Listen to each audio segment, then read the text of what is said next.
Our emphasis is not on one particular sector. Our emphasis is on taking J&K forward in a balanced manner, focusing on asset creation, focusing on improving the economy.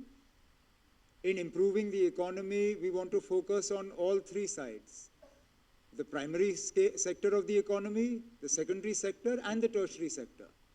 So that means manufacturing, services. We have looked at all of these.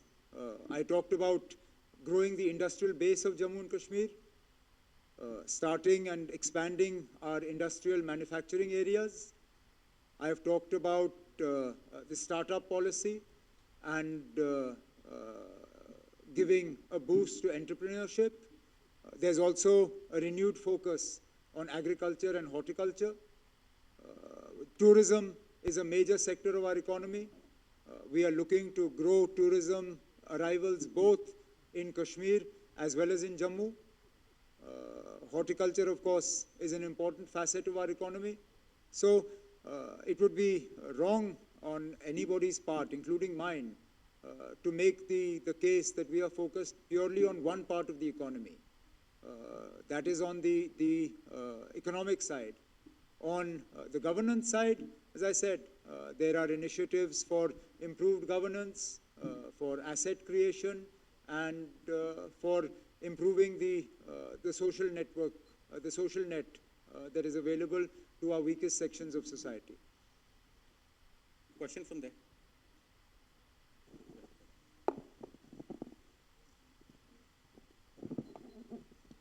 Hello, I am Anil Bhatt from PTI. Umar Saab, you have showcased a lot more programs in your budget. One important factor that we generally talk about is the agriculture or tourism-based economy of J&K. But never has the focus gone to the hydropower, which is the biggest economy in terms of, in fact, it can be 20,000 crores economy for J&K. You have spelled the new hydropower policy for this thing. Can you specific about the projects, particularly private projects? Actually, in my budget speech, I've said that we are formulating a new hydropower policy. It is currently at the formulation stage within the Power Department. And as soon as we have the policy, the framework of the policy is ready. It's just that it has to be added to. Once the policy is ready, it will be put before the people.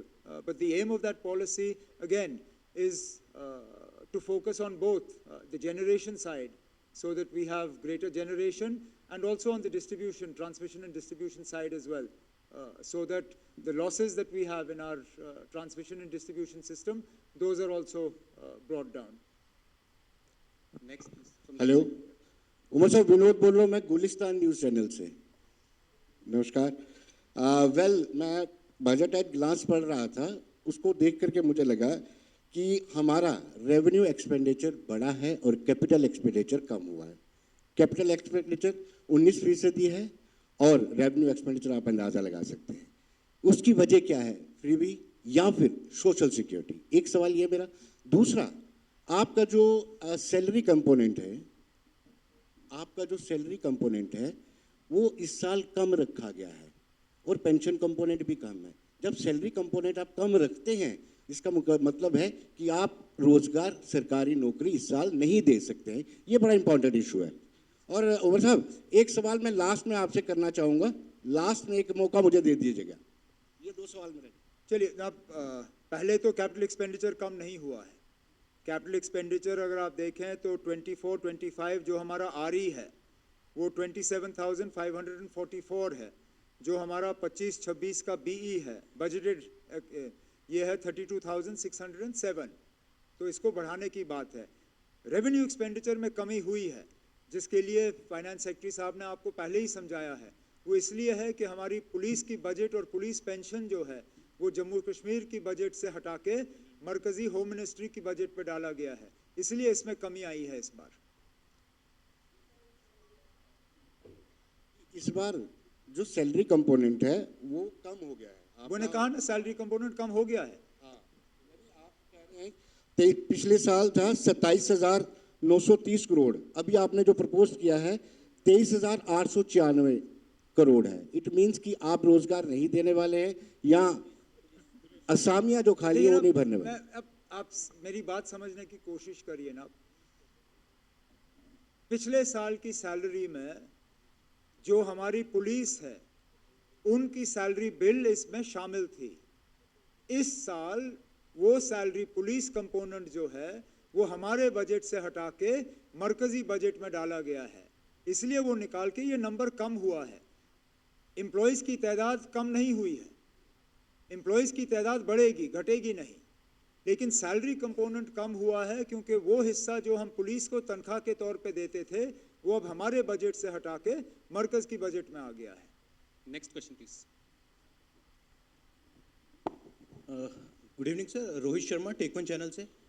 Sir daily wagers के लिए मैं पूछना चाहूँगा, उनका बड़ा लंबे समय से इंतज़ार था। दरअसल जब यहाँ से बाहर जाएंगे वो हमें पूछेंगे, जब हम कल उनके प्रोटेस्ट में उनकी कवरेज करेंगे एसपी उसको लेकर। पिछले दिनों आपके एक ट्विटर हैंडल से पोस्ट भी डाली गई जिसको क्लैरिफिकेशन दी गई, लेकिन सवाल उनका जो है वो आप तक पहुँचाने के लिए वो हमें मीडिएशन चूज़ करते हैं।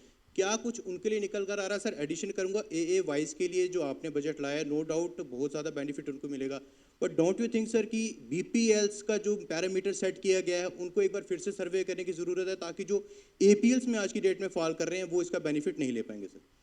अब जहाँ तक डेली वेजर्स और इनकी बात है, उनके लिए एक पॉलिसी हमें बनानी होगी। पहले तो ये है कि हमें उनका नंबर तय करना होगा, क्योंकि आप जिससे बात करें नंबर बदलता रहता है, कहीं पे भी एक नंबर हमारे पास है नहीं। जब हमारे पास नंबर होगा उसके बाद उनके लिए हमें क्या पॉलिसी बनानी होगी वो हम तय कर सकते हैं, लेकिन ज़रूर उनके लिए कुछ ना कुछ तो करना ही होगा। और जहाँ तक आपने एएवाई और बीपीएल वाली बात की, जैसे मैंने शुरू में कहा, हमारा फ़र्ज़ है कि जो सबसे ज़्यादा मदद के हकदार हैं उनको मिलना चाहिए। तो इस बजट में सोच समझ के हमने एएवाई को जो है मदद की। अब आगे जाके जैसे हमारी माली हालत जो है बदल जाएगी, जिस तरह वो नए प्रोजेक्ट्स, पावर प्रोजेक्ट्स हमारे जो ऑन स्ट्रीम आ जाएंगे, उससे हमारी कमाई बढ़ेगी, और कुछ इकदाम उठाए जाएंगे जिससे हमारी कमाई बढ़ेगी। उसमें फिर हम जो बीपीएल कैटेगरी के लोग हैं उन्हें भी जो फ़ायदे गवर्नमेंट की तरफ से मिलने चाहिए उनको भी इनमें शामिल किया जाएगा। Next on that side, please.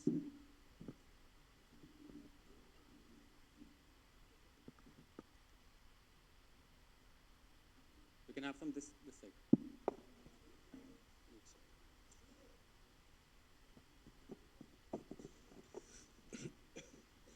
Good evening sir. Sir मेरा दो छोटे क्वेश्चन हैं। एक क्वेश्चन है कि क्या सरकार एनपीएस एम्प्लॉइज़ के लिए ओल्ड पेंशन स्कीम जो है रिस्टोर करेगी, नंबर एक। नंबर दो ये है कि आपने अपने बजट में काफ़ी वेलफेयर मेजर जो अनाउंस किए हैं, क्या जो एक्रेडिटेड और नॉन एक्रेडिटेड जर्नलिस्ट है उनके लिए भी कोई वेलफेयर मेजर अनाउंस करेगी सरकार, just like pension, insurance etcetera इत्यादि इत्यादि? ना न्यू पेंशन स्कीम का